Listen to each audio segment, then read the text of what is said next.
बाकीचे तुमचे डायरेक्ट त्याला पिंक कलर दिसला म्हणजे चांगला वाटतं.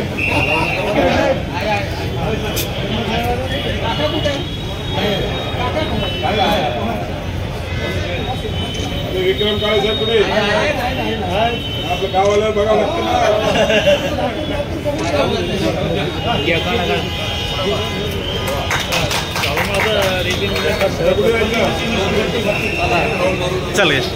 माननीय नामदार श्री अतुलजी साहेब यांनी सुद्धा कृपया व्यासपीठावर यावं.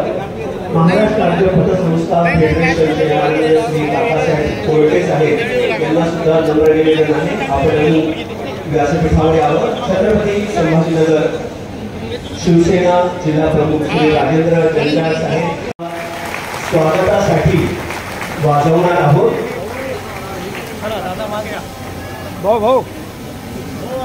शाल मोमेंटो देऊन पुष्पगुच्छ देऊन हे जे स्वागत आहे हे आपल्या सर्वांच्या साक्षीनं येथे होत आहे, घडत आहे. धन्यवाद साहेब. यानंतर महाराष्ट्र राज्याचे त्याचे उपाध्यक्ष श्री पद्माकर देवीदासरावजी कदम साहेब यांनी करावं की त्यांना नम्र विनंती आहे. आपल्या जोरदार टाळ्यांविषयी आपण हे जे स्वागत आहे तर ते करतो आहोत.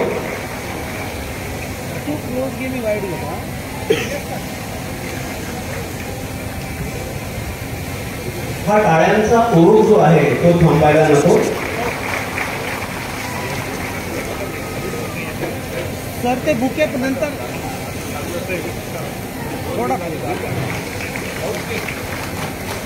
धन्यवाद.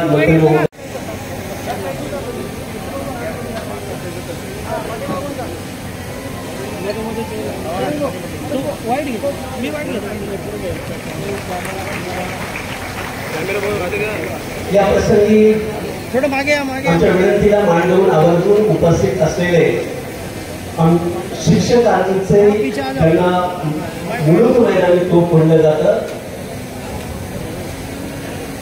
असे शिक्षक आमदार श्री विक्रमजी काळे एखाद्याला वाहन मिळवून दिलं, ज्या हातांनी एखाद्याला दागिने मिळवून दिले, अलंकार मिळवून दिले, ज्या हातांनी ठेवी सुरक्षित ठेवल्या आणि जनमानसामध्ये एक पत निर्माण केली, पतसंस्था निर्माण केली आणि सातत्यानं तेच ध्येय पुढे घेऊन जाणारे अपने कहूंगा आप ज्यादा समझना, बादशाह है बादशाह ही समझना, क्योंकि बादशाह की बादशाही तो सीमित होती है, लेकिन हमारे कार्य सम्राट आमदार श्री संजय जी शिरसाट साहब ने कही हुई हर बात काले पत्थर पर खींची हुई सफेद लकीर होती.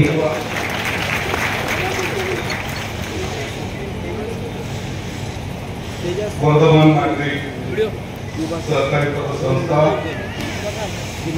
या पतसंस्थेच्या मुख्य कार्यालयाच्या उद्घाटनासाठी उपस्थित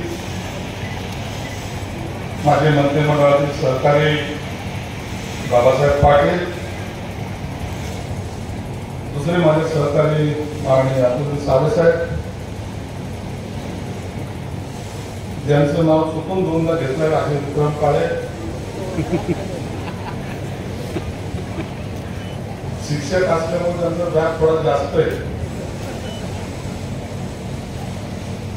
या कार्यक्रमाला उपस्थित काकासाहेब कोलटे आणि आपल्या सर्वांना आशीर्वाद देण्यासाठी उपस्थित गुरुदेव 108 उपाध्याय वीररंजन सागरजी महाराज, समोर उपस्थित सर्व बंधू भगिनी, एखाद्या कॉपरेटिव्ह बँकेच्या हेड ऑफिसच्या उद्घाटनामध्ये एवढे लोक मी पहिल्यांदा पाहतो. एक तर कॉपरेटिव्ह बँक म्हणलं तर माझी धडकी भरते. आताही काही लोक जेलमध्ये, परंतु सिंडिकेट जेव्हापासून त्यांनी पहिली शाखा या ठिकाणी उद्घाटन केली, बाबासाहेब त्या शाखेचं उद्घाटन सुद्धा मी केलं. मला माहिती कोणती बँक चालणार आणि कोणती बँक चालणार नाही. नाव संजय असल्यामुळे मला थोडा दूरच दिसतंय. आणि सिंगी सुद्धा मला प्रत्येक बँकेच्या उद्घाटनाला यासाठी बोलवतो, कारण त्याच्या बँकेमध्ये माझं खातं नाही. ज्या बँकेमध्ये खातं नसतं तो माणूस त्या माणसाला हे लोक लोन देत नाही, म्हणून मला लोनही मिळत नाही आणि आता सन्मान मिळतो. दोन्ही गोष्टी कशा साध्य करायच्या त्या सिंगीकडून शिकल्या पाहिजे. बँका अनेक निघतात. मी बसता असता बाबासाहेबांना विचारलं, गेल्या 15-20 दिवसापूर्वी त्यांच्या मतदारसंघात गेलो होतो, अहमदपूरला, लातूरला. त्यांचा माझा एक जॉईंट कार्यक्रम लातूरला होता. मी आता बसता बसता त्यांना विचारलं, बाबासाहेब तुमच्या बँका किती आहेत? ते फक्त 16 आहेत. बाजूला मग अतुल साहेब बसले होते, त्यांना विचारलं तुमची बँक आहे का? ते म्हणजे माझी पतसंस्था होती, पण मी सहकार मंत्री झाल्याबरोबर बंद करून टाकली. आता एकच काम करतो, ज्यांनी ज्यांनी बँका उघडल्या त्याच्यात पैसे टाकतो. उद्योगपती असल्यामुळे त्यांना टाकायला काही हरकत नाही. त्यांना त्यांची बॅलन्स शीट कशी ठेवायची कळतं. आपल्याकडे बॅलन्स शीट नसते, आपल्याकडे काय असते ते तुम्हाला माहिती. आणि म्हणून एक हा बँकेचा जो व्यवसाय हा एवढ्या चिकाटीने अनेक चिवटपणे करावा लागतो की त्यामुळे अनेकांची नाराजगी सुद्धा घ्यावं लागतं. सिंगीचं चांगलं आहे, सिंगी बोलताना सर्वांशी गोड बोलतो, पण ज्याचं काम करायचं त्याच करतो हे मला फक्त माहिती.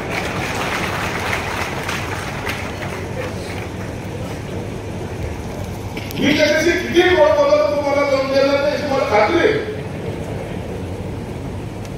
ज्याला म्हणतात व्यवसाय, एखाद्या संस्था चालवताना किंवा एखादी कंपनी चालवताना कोणताही व्यवसाय करत असताना माणसांनी त्याला त्या पद्धतीने पाहिलं पाहिजे, त्या अँगलने पाहिलं पाहिजे. जर व्यवस्थित केलं तर त्याचा फळ हे तुम्हाला आज दिसून येतं. आज या कार्यक्रमाला इतके लोक उपस्थित यासाठी आहे की मी यांच्याकडे जी ठेवी ठेवलेली आहे ती कधी डुबणार नाही, ती वाढत जाणार आहे, म्हणून सर्व लोक उपस्थित. हा एक कॉन्फिडन्स आहे आणि याचा विश्वास बसला की मग माणूस मागं पुढे पाहत नसतो. त्याच्या ठेवी आता तर मला त्यांनी मागच्या वेळेस सांगितलं कोटी रुपयाची ठेवी आहे. कोणतंही अकाउंट एमपी मध्ये जाणार नाही याची काळजी घेतली जाते. सिंधीने मी तुम्हाला सांगतो की हा अत्यंत अनेक लोकांशी तुम्हाला अनेक लोकांचे बोलणे सुद्धा कधी कधी ऐकावं लागत असते. अनेक लोक म्हणत असतील नजीकचा दोष लोक देतात नाही, परंतु माणसं हे चाकडून 10 वेळेला विचार करू द्या, कारण की या बँकेमध्ये ज्या ठेवी ठेवलेल्या आहेत त्या सर्वसामान्य माणसाच्या आहेत. त्यांचा एकही पैसा डुबता कामा नये त्याची काळजी तुम्ही घेतली पाहिजे. कॉपरेटिव्ह संस्था पाहिजे असेल तर आपण पश्चिम महाराष्ट्रामध्ये पाहतो, त्या ठिकाणी इतक्या मोठमोठ्या कॉपरेटिव्ह संस्था आहेत आणि इतक्या विश्वासाच्या आहेत. तुमच्या घरी अर्ध्या रात्रीमध्ये काही प्रसंग आला, बँक उघडले जाते, तुम्हाला लोन दिले जाते. इतकी विश्वास होता त्या ठिकाणच्या काढलेल्या पश्चिम महाराष्ट्रामध्ये पाहिलेले. म्हणून तिकडच्या किती घोटाळे झाले ते लोक राहायचे. परंतु आपल्याकडे काही लोक तिथे व्याजाचा रेट वाढवतात. तितका व्याजाचा रेट देऊ, तेवढा व्याजाचा रेट देऊ. माझ्याकडे आता मागे ज्या बँकेचे लोक आतमध्ये त्यांचे काही लोक माझ्याकडे भेटायला आले. काय अवस्था आहे त्याची माहिती. तो माणूस मास्टर माणूस, त्याची बायको, त्याला रिटायरमेंट झाल्यानंतर काहीतरी 20-30 लाख रुपये भेटले होते. त्याने त्या बँकेत टाकले. त्याला वाटलं या बँकेमध्ये या आपल्या पैशापासून येणारच काय व्याज आहे, 10.5-11% व्याज त्याला सांगितलं होतं. आणि त्यांनी कॅल्क्युलेशन लावलं त्या शिक्षकाने की मला या 11% व्याज आलं तर दर महिन्याला मला येणारी इन्कम एवढी राहील, त्याच्यामुळे माझे घर चालेल. त्या म्हणून त्या अशा कोटी ज्या माणसांनी त्या बँकेमध्ये 43 लाख रुपये ठेवले. दुर्दैवाने त्याच्या बायकोला झालं कॅन्सर. त्या बायकोचा आजार करायचा, पैसे काय करायचे, मला माझ्या बायकोचा आजार त्याच्याकडे लक्ष द्यायचं. पाहिलं तो बँकेचे जे डायरेक्टर होते, चेअरमन होते, सगळे जेलमध्ये. तो माझ्याकडे आला, मग साहेब काय करू, माझी बायको आजारी कॅन्सरनी, मला माझे हक्काचे असलेले पैसे विड्रॉ करायचे, मी काय केलं पाहिजे ते सांगा. सरकारचे काही निर्बंध असतात, कलेक्टरवर काही मर्यादा असतात. त्याला सांगितलं नाही तुला मॅक्झिमम 50,000 रुपये मिळतील. 40 लाख रुपये त्या बँकेमध्ये त्याच्या अकाउंट मध्ये आहे. त्याची बायको कॅन्सरने झुंजते आणि त्याला 50,000 रुपये जर त्याच्या पैशातच देत असेल तर त्या माणसाने काय केलं पाहिजे. अक्षरशः 65-70 वर्षाचा तो माणूस ग्रस्त माझ्यासमोर रडत होता. मी हतबलपणे पाहत होतो, काही करू शकत नाही. ही जी काही फसवणूक होते त्या टायमाला माणसांनी काय केलं पाहिजे हे आज चित्र आपण या शहरामध्ये सुद्धा पाहिलेलं आहे. म्हणून एक विश्वास त्याच्यावर ठेवला जातो. शिंदे तुमच्यावर विश्वास यासाठी आहे, आता जरी माझं खातं नसतं तरी माझं खातं मी खोलतो.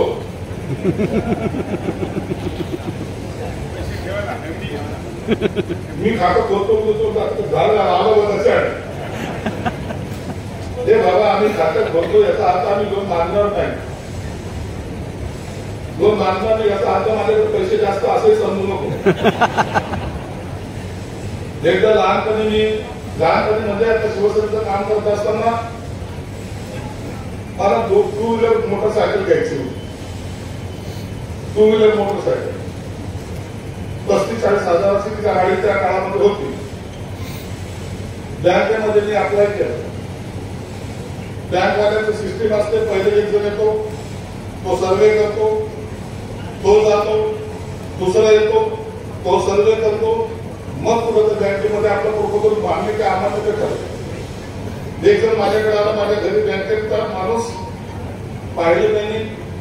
समोर त्या भिंतीवर बाळासाहेब ठाकरेंचा फोटो होता. तेव्हा तुम्ही राजकारणात आहात का? म्हणलं हो. उद्या माझा सिनियर येणार आहे, तुम्ही चांगले दिसता, पण उद्या माझा सिनियर येणार आहे, हा फोटो काढून ठेवा, नसता राजकारणी लोकांना आम्ही लोन देत नाही. म्हणजे असं कसं आहे बाबा? नाही म्हणजे राजकारणी, पोलीसवाले, वकिलाला आम्ही लोन देत नाही. आता याची काय शेती मला नाही कळत नाही. आता फोटो नाही काढला तर मग तुमचं लोनच होणार नाही. दुसऱ्या जिल्ह्याचा माणूस आला, त्यांनी पाहिलं, फोटो पाहिला, काही बोलला नाही. बाळासाहेबांचा फोटो, तो मला काही बोलत आहे ती मुस्कडात, म्हणून तो काय न बोलता माझा तो रिजेक्ट करून गपचूप गेला. सुदैवाने काही दिवसांतर अशी परिस्थिती घेतली. मला त्यांनी लोन दिलं नाही, मला ती गाडी घेता आली नाही, सेकंड हँड घेऊन मला तर भागून गेलो. परंतु सुदैवाने जेव्हा परिस्थिती सुधारली तर त्या टायमाला आज दुपारी 3 ते 4च्या दरम्यान एवढे फोन असतात, तुम्हाला लोनची आवश्यकता आहे का? मी शिंदे आजपर्यंत बँकेच्या दारामध्ये कधी लोन मागायला गेलो नाही. बँक माझ्या दारामध्ये येऊन लोन देते, एवढं क्रेडिट जपलेलं आहे. आणि माझं कोणतंही अकाउंट घेऊन पहा, सगळ्या अकाउंटचं तुम्हाला देतो डिटेल.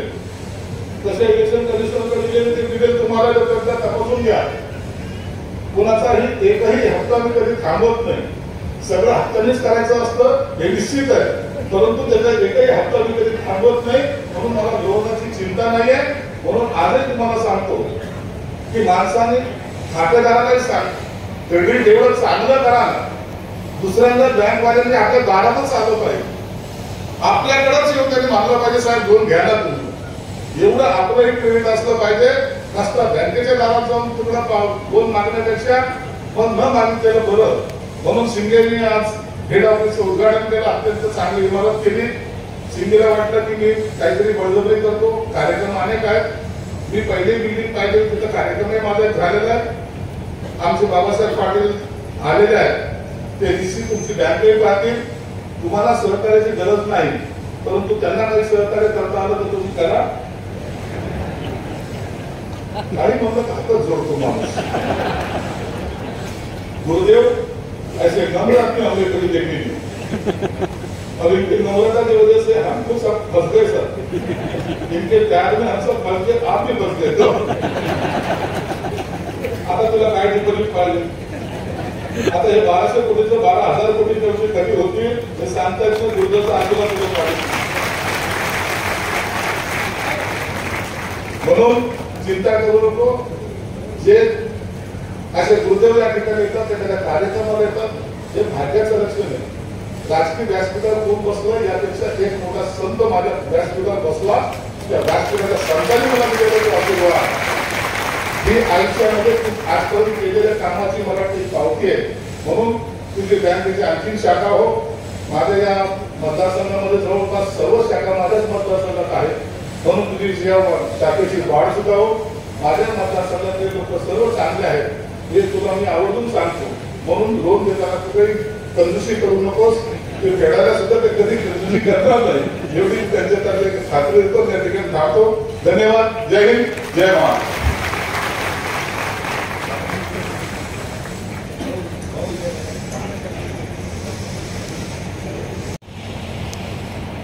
वर्धमान नागरिक सहकारी पतसंस्था मर्यादित छत्रपती संभाजीनगर च्या मुख्य कार्यालयाच्या उद्घाटन प्रसंगी उपस्थित असलेले गुरुदेव 108 उपाध्य निरंजन सागरजी महाराज आणि आजच्या या इमारतीच्या उद्घाटनासाठी व लोकार्पणाच्या कार्यक्रमाला उपस्थित असलेले आमचे विधिमंडळातील सहकार मंत्री आदरणीय बाबासाहेब पाटीलजी, तसेच आपल्याला मार्गदर्शन करून गेलेले पालकमंत्री संजय शिरसाटजी, तसेच आमदार विक्रम काळेजी, प्राध्यापक मला 40 मिनिटं बोलत होते. विक्रम काळेजी व्यासपीठावर उपस्थित सरकार क्षेत्रामध्ये पतसंस्थेच्या क्षेत्रामध्ये ज्यांनी अनेक वर्ष काम करून एक उत्कृष्ट असं स्वतःचं नाव लौकिक केलंय असे काकासाहेब कोतेजी, तसेच त्यांच्या बरोबरीला या क्षेत्रामध्ये काम करून ज्यांनी आपलं नाव लौकिक केलं असे या संस्थेचे अध्यक्ष डॉक्टर शांतीलाल शिंगेजी, तसेच इकडे व्यासपीठावर उपस्थित शिवाजीराव देशमुख साहेब, पवन शिंगेजी, अविनाश जाधवजी, करुणाकर कदम याचं उद्घाटन माझ्याच हस्ते झालंय.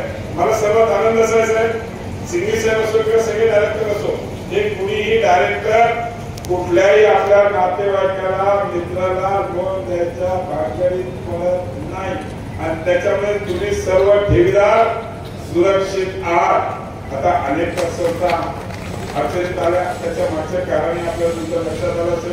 एक तर भरवसा व्याज द्यायचा, जो व्याज आपण देऊ शकत नाही तो कमिटमेंट केला नाही पाहिजे. जो आपल्याला परवडतो आपल्या ठेवीच्या समोर आपला डिस्बर्समेंट किती आहे ते स्टडी केली पाहिजे. त्याचा एक जो फॉर्म रूल आहे निश्चितचा तो अभ्यास केला पाहिजे. आणि त्यामध्ये मला नक्कीच खात्री आहे की शिंदे साहेब त्याचे सगळे संचालक मंडळ जे आहे ते अतिशय अभ्यास मंडळी आहेत. अतिशय चांगला अभ्यास करून आज हे सगळं करतात आणि त्यामुळे नक्कीच मला खात्री आहे. आणि आज एक लक्षात ठेवा, गुरुदेव आज जे सागरजी महाराज आपल्या इथे आले हेच आपल्यासाठी खूप मोठी गोष्ट आहे. जी आज एखाद्या ठिकाणी पतसंस्थेत जायला असं लोक घालत, पण गुरुदेवजींचा आशीर्वाद तुम्हाला तिथं मिळतोय. खूप नशीबवान आहे आपली संस्था, आपली ही पतसंस्था अतिशय नशीबवान आहे. आज गुरुदेवचा आशीर्वाद येतोय. गुरुदेव आपल्या जन्मी तिथे आलेले त्यांचा आशीर्वाद नक्कीच आपल्याला सगळ्यांना मिळणार आहे. मी जास्त वेळ घेणार नाही, पण या ठिकाणी एवढंच सांगेन की साहेब पतसंस्था ही थोडंसं आरबीआय गाईडलाईन्स वगैरे नसतात, पण खास ते गरजूला जास्त पैसे लागतात त्यामुळे त्याची क्रेडिबिलिटी बघून दिली पाहिजे. काय आपल्याला पेपर वगैरे असतो तपासून करतो तो खातच नाही. त्याच्यामुळे गरजू लोकांना म्हणजे शिरसाट सारून सांगितलं तसं नाही का निधी असेल तुम्ही तर त्यामुळे. पण आज अनेक लोकांना पतसंस्थेचे गरज लागत असते आणि अनेक पतसंस्था ग्रामीण भागातले काकासाहेबांच्या संस्थेला मला संधी मिळाली. अतिशय उत्कृष्ट आणि हायटेक एखाद्या म्हणजे या फॉरेन लँग्वेजला लाजवणारी जशी संस्था तशी त्यांची संस्था आहे. अतिशय चांगल्या पद्धतीने त्यांनी त्याच पद्धतीने आपण इकडे जी आज आपलं मुख्य कार्यालय उघडले ते अतिशय उत्कृष्ट मी पण आरतीला अतिशय चांगला हा उपक्रम केलेला आहे आणि नक्कीच नंतर बाबासाहेबांना पण दाखवा बाबासाहेब बनण्यासाठी अतिशय उत्कृष्ट असे संस्थांनी तयार केलेली आहे. मी त्यांचं खूप खूप अभिनंदन करतो. सर्व संचालक मंडळाचा पण आभार मानतो की आपण आम्हाला इकडे बोलवलं, आमचा मान सन्मान केला, सत्कार केला आणि सर्व जे आपल्याकडे डिपॉझिटर्स आहेत ते पण एवढ्या मोठ्या संख्येने कर्जदार सगळीच मोठ्या संख्येने त्यांना सगळ्यांना पण आपल्या दिवाळीच्या शुभेच्छा देतो आणि शिंदे साहेब त्यांच्या पूर्ण टीमचं अभिनंदन करून थांबतो. धन्यवाद. जय हिंद, जय महाराष्ट्र. मैं कुंडे से आपल्याला काही मदत करता येईल का? तरुणाच्या हाताला काम लावता येईल का? व्यापारी मित्राला काही आर्थिक मदत करता येईल, त्यांना काही उभा करता येईल का? महिलांना काही बचत गटाला मदत करता येईल का? या भावनेतून ही संस्था उभा केली. हा काही 1 वर्षाचा नाही आहे, 32 वर्षाचा प्रवास आणि अतिशय पारदर्शकपणाने चालून आतापर्यंत त्यांना अनेक काम जरी नाही चांगलं करता आलं तर त्या लेवलला जरी आम्ही राहिलो खूप काहीतरी करता येत आहे. म्हणून आपण या क्षेत्राकडे बघायचा दृष्टिकोन बदलावा, चांगल्या पतसंस्थेच्या मागे राहावं आम्ही आहोत. म्हणून या पतसंस्थेला खूप खूप शुभेच्छा देतो. अशाच प्रकारची तुमची प्रगती व्हावी, समाजाला याच्यापासून फायदा व्हावा. अनेक सोशल काम ते घेतात, अनेक शिबिरं घेतात, वृक्ष लागवड करतात. केवळ पतसंस्था व्याज घेणं आणि कर्ज देणं एवढंच नाही तर सामाजिक भान ठेवून देखील हे काम करतात. म्हणून सगळं उपक्रम चांगला आहे. म्हणून त्यांना तुमच्या माझ्या वतीनं खूप खूप शुभेच्छा देतो आणि असंच काम तुमच्या हातून घडावं अशी अपेक्षा व्यक्त करून माझे 2 शब्द संपवतो. जय हिंद, जय महाराष्ट्र.